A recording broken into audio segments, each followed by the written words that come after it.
Hello everyone, welcome to Enlighten Learning. आज की इस क्लास में हम डिस्कस करने वाले हैं सभी important questions of accounting and financial analysis. ध्यान रखिएगा, ये मैं इम्पोर्टेंट क्वेश्चन बताने वाली हूँ अकाउंटिंग एंड फाइनेंशियल एनालिसिस के। फाइनेंशियल अकाउंटिंग के इम्पोर्टेंट क्वेश्चंस हैं ये, क्योंकि अकाउंटिंग की काफ़ी ब्रांचेज होती हैं। For example cost accounting, management accounting. आप ध्यान रखिएगा, जिनका exam accounting and financial analysis के लिए है, ये वीडियो उनके लिए इम्पोर्टेंट हो जाती है। और ये सब्जेक्ट हमें देखने को मिलता है बीबीए फर्स्ट सेम में और बीकॉम में। चलिए स्टार्ट करते हैं, देख लेते हैं कौन कौन से ऐसे क्वेश्चंस हैं जो कि आपके एग्जाम के व्यू पॉइंट से इम्पोर्टेंट है अकाउंटिंग एंड फाइनेंशियल एनालिसिस के लिए। आपका फर्स्ट क्वेश्चन हो जाता है accounting standard. Most important question है ये, आपसे लॉन्ग में भी एंड शॉर्ट में भी किसी भी वे में आपसे रेज हो सकता है, या फिर बोथ में भी पूछ सकते हैं कि अकाउंटिंग स्टैंडर्ड को डिफाइन कीजिए या इंटरनेशनल अकाउंटिंग स्टैंडर्ड बताइए। अकाउंटिंग स्टैंडर्ड बेसिक रूल्स होते हैं, बेसिक प्रिंसिपल्स होते हैं, कन्वेंशंस होते हैं जो कि हर एक को फॉलो करने होते हैं। फॉर एग्जाम्पल देखिए, पहले ऐसे हुआ करता था, हर किसी के अकाउंट मेंटेन करने का तरीका अलग होता था, ट्रांजैक्शन रिकॉर्ड करने का तरीका अलग होता था। अकाउंटिंग स्टैंडर्ड की हेल्प से अब वो किस तरीके से उनको ट्रांजैक्शन रिकॉर्ड करनी है वो मेंशन है अलग अलग एएस में। फॉर एग्जांपल AS1 में पॉलिसीज वगैरह मेंशन है, AS3 बात करता है कैश फ्लो की, वहीं AS6 बात करता है डेप्रिसिएशन की। वहाँ क्लियरली लिखा हुआ है कि आपको किस तरीके से अकाउंट मेंटेन करना है। और ये अकाउंटिंग स्टैंडर्ड बनाए जाते हैं इंटरनेशनल अकाउंटिंग स्टैंडर्ड कमेटी के द्वारा। आई होप आपको क्लियर हो गया होगा कि अकाउंटिंग स्टैंडर्ड क्या होता है। अगेन मैं आपको टॉपिक्स के बेसिक क्लियर करती हुई चलूंगी, आप अपने नोट से एक बार अच्छे से गो थ्रू कर लीजिएगा, एक बार अच्छे से स्टडी कर लीजिएगा। नेक्स्ट आपका इंपॉर्टेंट क्वेश्चन हो जाता है डबल एंट्री सिस्टम। देखिए, डबल एंट्री सिस्टम क्या होता है आप सभी को पता होगा। डबल एंट्री सिस्टम के अकॉर्डिंग आपकी each and every transaction two accounts को इफेक्ट करती है, डेबिट एंड क्रेडिट। ये आपकी कहलाती है डबल एंट्री सिस्टम। और मेन बेसिक फीचर इसका यही हो जाता है कि ट्रांजैक्शन बोथ साइड पे रिकॉर्ड करी जाती है एंड बोथ साइड का अमाउंट टोटल हमेशा इक्वल आता है, सेम आता है डेबिट एंड क्रेडिट का। Rules of debit and credit ये आपके गोल्डन रूल्स होते हैं। और टाइप्स ऑफ अकाउंट, आपके 3 types of account, real account, nominal account, personal account, ये आपके टाइप्स ऑफ अकाउंट होते हैं। इन्हीं के ही 3 रूल्स होते हैं जिन्हें हम गोल्डन रूल्स भी बोलते हैं। आपको पता होगा, debit the receiver, credit the giver, debit what's come in, credit what's goes out, debit all losses and expenses and credit all income and gains. ये आपके 3 गोल्डन रूल्स होते हैं अकाउंटिंग के, आपको अच्छे से क्लियर होंगे। नेक्स्ट जो आपके टॉपिक रेज हो सकते हैं शॉर्ट क्वेश्चंस में, वो है डेप्रिसिएशन। डेप्रिसिएशन आपको पता होगा क्या होता है। ग्रेजुअली जो आपके फिक्स्ड एसेट्स के अमाउंट में डिडक्शन होती रहती है उसे बोला जाता है डेप्रिसिएशन। बैड डेब्ट्स वो पैसा होता है कि जब आप क्रेडिट सेल करते हो और वो आपको पैसा रिटर्न नहीं होता है, मीन्स डूबा हुआ पैसा आपका कहलाता है बैड डेब्ट्स। फाइनेंशियल स्टेटमेंट वो स्टेटमेंट होती है जहां से आप एनालाइज करते हो कि इस साल आपकी परफॉर्मेंस कैसी रही है, प्रॉफिट एंड लॉस की क्या सिचुएशन है, वो आपकी कहलाते हैं फाइनेंशियल स्टेटमेंट। पेटी कैश बुक, ये वो कैश बुक होती है, पेटी मीन्स छोटी सी, जिसमें डे टू डे के खर्चे रिकॉर्ड करे जाते हैं, एक्स्ट्रा खर्चे। फॉर एग्जाम्पल कि आपके यहाँ पे कोई आया है, कोई आपके रिश्तेदार आ गया उस जगह पे जहाँ पे आपका वर्क चल रहा है, तो उनको आपने चाय बिस्किट वगैरह खिला दी, तो उस खर्चे को रिकॉर्ड करने के लिए, उस कैश के ट्रांजैक्शन को रिकॉर्ड करने के लिए पेटी कैश बुक बनाई जाती है। मीन्स छोटे छोटे खर्चे को रिकॉर्ड करने के लिए हम बनाते हैं पेटी कैश बुक। नेक्स्ट हो जाती है आपकी अकाउंटिंग एजम्पशन। ये वो अजम्पशंस होती हैं जिसकी वजह से आप अच्छे से रिकॉर्ड कर पाते हो। For example money measurement accounting assumption, जो भी मनी की ट्रांजैक्शन है आप उसे रिकॉर्ड करोगे। अकाउंटिंग ईयर की अजम्पशन, आपकी going concern assumptions and separate legal entity की अजम्पशंस, ये आपकी अजम्पशंस हो जाती हैं अकाउंटिंग की। कंपैरेटिव स्टेटमेंट वो स्टेटमेंट होती है जब आप सिंगल चीजों को कंपेयर करते हो 2 ईयर से। फॉर एग्जाम्पल आपका इस बार कैश इन हैंड 5 लाख है और पिछली बार आपका कैश इन हैंड 4 लाख था, तो आप इन दोनों को कंपेयर करते हो बट आइटम सेम है, सेम आइटम को आप कंपेयर कर रहे हो बट पीरियड ऑफ टाइम आपका डिफरेंट है, वो आपकी कहलाती है कंपैरेटिव स्टेटमेंट। बैलेंस शीट जिससे आप कंपेयर करते हो वो आपकी कहलाती है comparative statement. Financial statement same, financially आपकी क्या स्थिति है, क्या पोजीशन है, उसको रिकॉर्ड करना और उसे बताना, वो आपकी फाइनेंशियल स्टेटमेंट कहलाती है।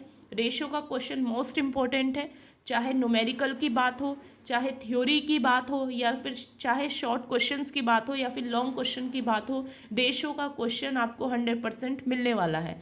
इसमें जो इम्पोर्टेंट रेशियो है वो आपका current ratio, liquidity ratio, earning per share, डेब्ट इक्विटी रेशियो, ये आपके इंपॉर्टेंट रेशियो हैं, आप इन्हें पढ़ लीजिएगा। करंट रेशियो आइडियल रेशियो होता है 2:1 करंट रेशियो का, एंड लिक्विडिटी रेशियो का आइडियल रेशियो होता है 1:1। करंट रेशियो जो आपका बेसिक रिलेशनशिप बताता है वो current assets and current liabilities के बीच में बताता है, और लिक्विडिटी रेशियो आपका quick assets and current liabilities के बीच में रिलेशनशिप बताता है।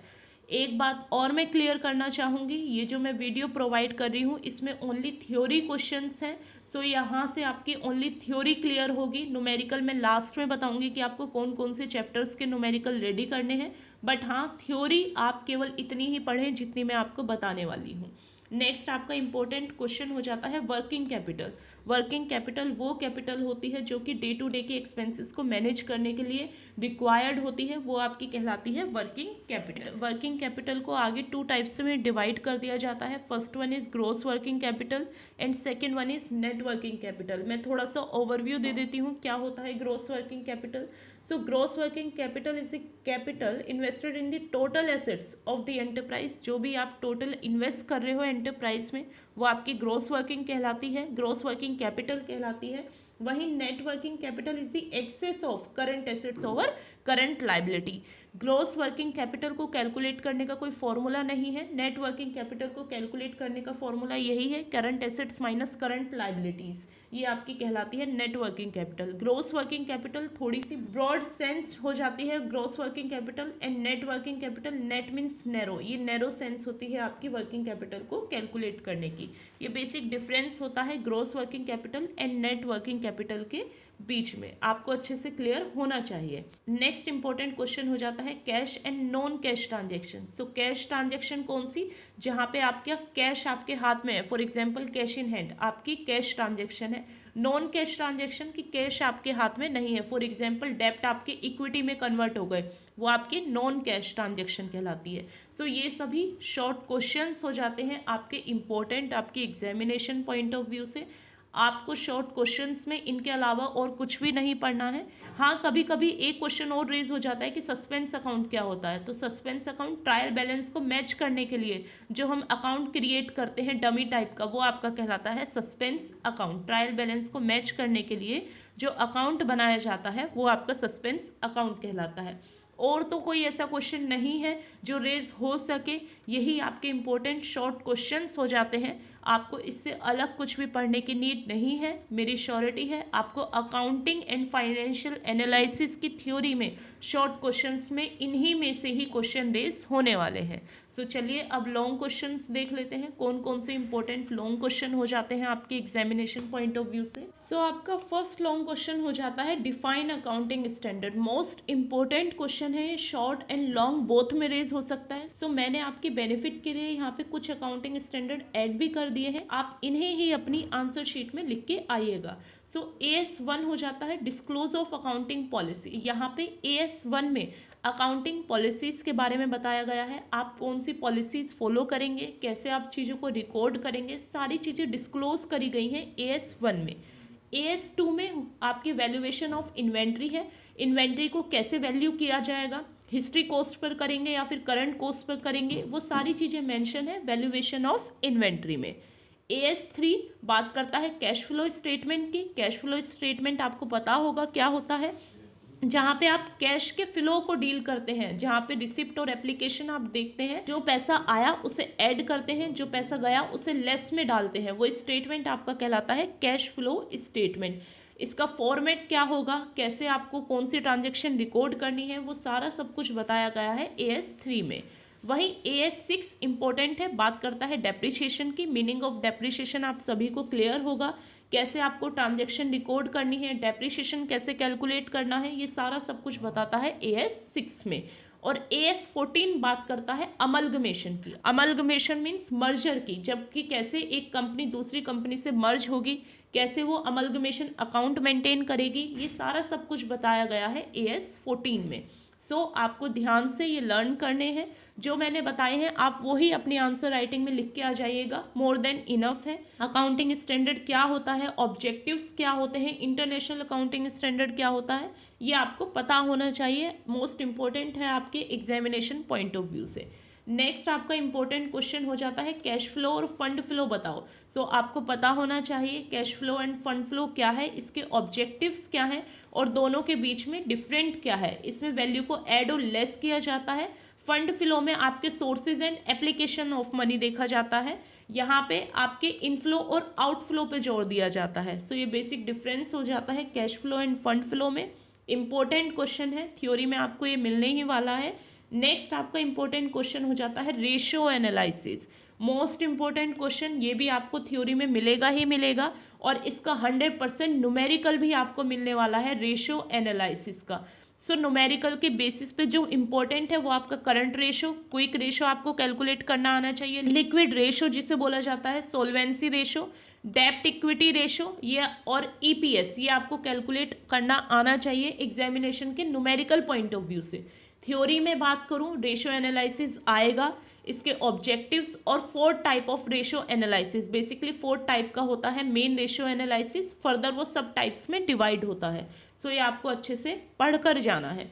गुडविल का क्वेश्चन आ भी सकता है, नहीं भी आ सकता है, क्योंकि अभी आपके सिलेबस में नहीं है, बट अगर पूछ भी ले तो पता होना चाहिए, मैंने इसलिए ऐड कर दिया है क्वेश्चन। गुडविल आपकी रेपुटेशन होती है, मार्केट में आपकी वैल्यू क्या है, आपकी रेपुटेशन क्या है, इमेज क्या है, जिसकी वजह से आप प्रॉफिट अर्न कर रहे हो, ये आपकी इंटेंजिबल एसेट्स होती है आपकी गुडविल।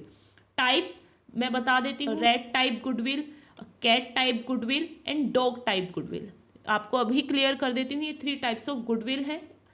बहुत फनी सा टाइप है, बट यहाँ यही टाइप है, rat, cat and dog type goodwill. Dog type goodwill जैसे कि एक डॉग को अपने ओनर से लव होता है, वैसे ही ये टाइप की गुडविल होती है कि ओनर जहां जहां जाएगा वहीं उसके कस्टमर जाएंगे, वो आपकी कहलाती है डॉग टाइप गुडविल।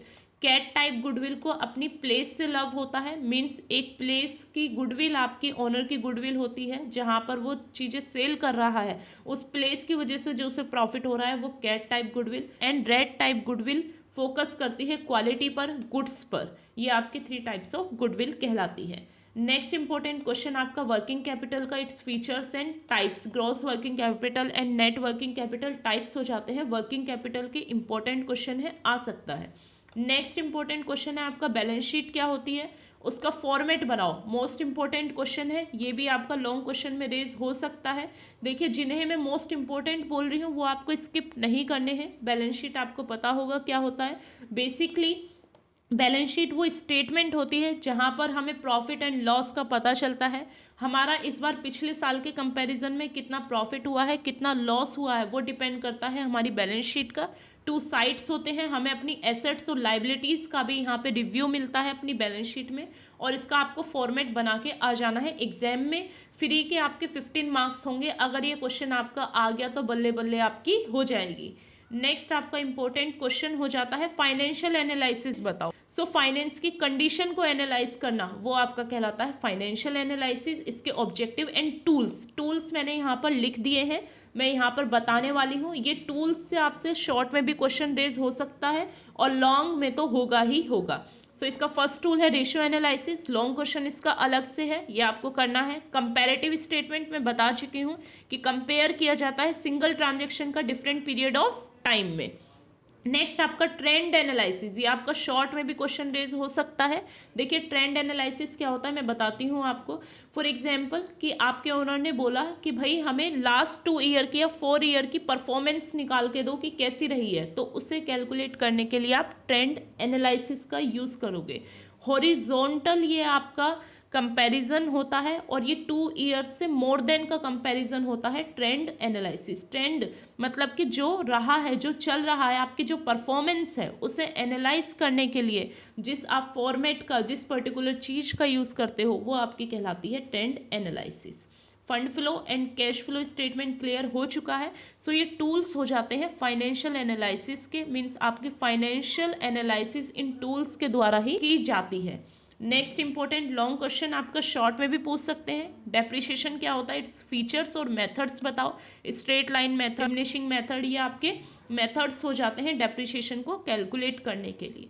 और 9th क्वेश्चन आप स्किप कर सकते हो, आ भी सकता है, नहीं भी आ सकता है, 50-50 चांसेस होते हैं।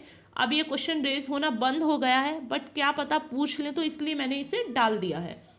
आपका ये क्वेश्चन हो जाता है कि जर्नल क्या होता है। सो आप सभी को पता होगा कि जब हम रिकॉर्ड करते हैं एक प्रॉपर फॉर्मेट में, डेट, पर्टिकुलर, अमाउंट, और अमाउंट का डेबिट एंड क्रेडिट अमाउंट का फॉर्मेट होता है, उसे बोला जाता है जर्नल। और इसका आप फॉर्मेट बना देंगे, कोई भी एंट्री को बना के वहाँ पे डमी टाइप आप दिखा देंगे। अगर ये क्वेश्चन आ जाए तो कर दीजिएगा। बस आपको पता हो गया कि क्या होता है जर्नल, आप सभी को पता होगा, इतना इसे मुझे एक्सप्लेन करने की नीड नहीं है। नेक्स्ट इंपॉर्टेंट क्वेश्चन, ये क्वेश्चन आपका 100% आएगा, ये मुझे इतना क्लियर है। अब ये क्वेश्चन क्या है कि अकाउंटिंग क्या होती है। बेसिक आपको अकाउंटिंग पता होगा क्या होती है, चीज़ों को रिकॉर्ड करना, समराइज करना, क्लासिफाई करना, ये आपकी अकाउंटिंग कहलाती है। ऑब्जेक्टिव्स और नेचर्स क्या क्या है अकाउंटिंग के, और assumptions and principles of accounting, most important question है। शॉर्ट में भी पूछ सकते हैं कि 4 अजम्पशंस बताओ या 4 प्रिंसिपल्स बताओ, आपको पता होनी चाहिए। एक प्रिंसिपल हो जाता है गोइंग कंसर्न का, मनी मेजरमेंट का, सेपरेट सिंगल एंटिटी का, अकाउंटिंग पीरियड का, आपके ये सभी बेसिक प्रिंसिपल्स हो जाते हैं अकाउंटिंग के। मोस्ट इंपोर्टेंट क्वेश्चन है। देखिए अब मैं बात करूं मोस्ट इंपोर्टेंट क्वेश्चंस की, एक तो रेशियो का क्वेश्चन आपका मोस्ट इंपोर्टेंट है, अकाउंटिंग स्टैंडर्ड का क्वेश्चन आपका मोस्ट इंपोर्टेंट है, क्वेश्चन नंबर 10 जहाँ पे अजम्पशन एंड प्रिंसिपल है वो मोस्ट इंपोर्टेंट है आपका, दूसरा वर्किंग कैपिटल का और रेशियो का, ये क्वेश्चन आपके मोस्ट इंपोर्टेंट है। इन्हीं क्वेश्चंस में से आपके लॉन्ग क्वेश्चन रेस होने वाले हैं। मैंने यहाँ पर आपको थ्योरी के सभी इंपॉर्टेंट क्वेश्चंस बताए हैं जो कि हो जाते हैं अकाउंटिंग एंड फाइनेंशियल एनालिसिस से। अब अगर मैं बात करूँ न्यूमेरिकल्स की, तो एक तो देखिए रेशियो का क्वेश्चन आपको करके जाना है, 100% वो क्वेश्चन आएगा। एक आपकी बैलेंस शीट और कैश फ्लो का क्वेश्चन आएगा, कैश फ्लो या फिर फंड फ्लो में से कोई एक क्वेश्चन रेज हो जाएगा। मोर देन इनफ है ये 3 चैप्टर्स आपके, आप न्यूमेरिकल्स को अटेम्प्ट कर पाओगे इन 3 चैप्टर्स की हेल्प से। रेशियो का क्वेश्चन आपको 100% मिलेगा, चाहे वो थ्योरी हो या फिर न्यूमेरिकल हो, रेशियो के क्वेश्चंस रेस होते ही होते हैं। सो चलिए अच्छे से स्टडी कीजिएगा, पैनिक होने की नीड नहीं है, घबराने की नीड नहीं है, बहुत इजी सा सब्जेक्ट है अकाउंटिंग। अगर आप मन लगा के पढ़ेंगे तो आपको अच्छे से सारे टॉपिक्स क्लियर होंगे।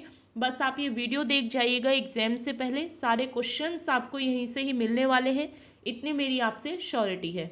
आई होप ये वीडियो आपको पसंद आई होगी। आप वीडियो को ज़्यादा से ज़्यादा शेयर करें। देखिए शेयर करने से एक तो मोटिवेशन मिल जाता है टीचर्स को भी कि हाँ हमारी वीडियो को बच्चे देख रहे हैं, उनके लिए बेनिफिशियल हो पा रही है, जो हम एफर्ट्स कर रहे हैं वो सही हो रहे हैं, स्टूडेंट्स की हेल्प हो रही है। क्योंकि जॉब के साथ में वीडियो प्रोवाइड करना, वीडियो लेक्चर बनाना काफ़ी डिफ़िकल्ट हो जाता है। मैं ये सिर्फ उन स्टूडेंट्स के लिए करती हूँ जिनको इस वीडियो लेक्चर की नीड होती है। सो आप ज़्यादा से ज़्यादा वीडियो को शेयर करें, अच्छे से स्टडी करें एंड अपना ख्याल रखें। आई होप ये वीडियो आपको पसंद आई होगी। If you like this video then please do like, share and subscribe. Thank you for watching this video guys.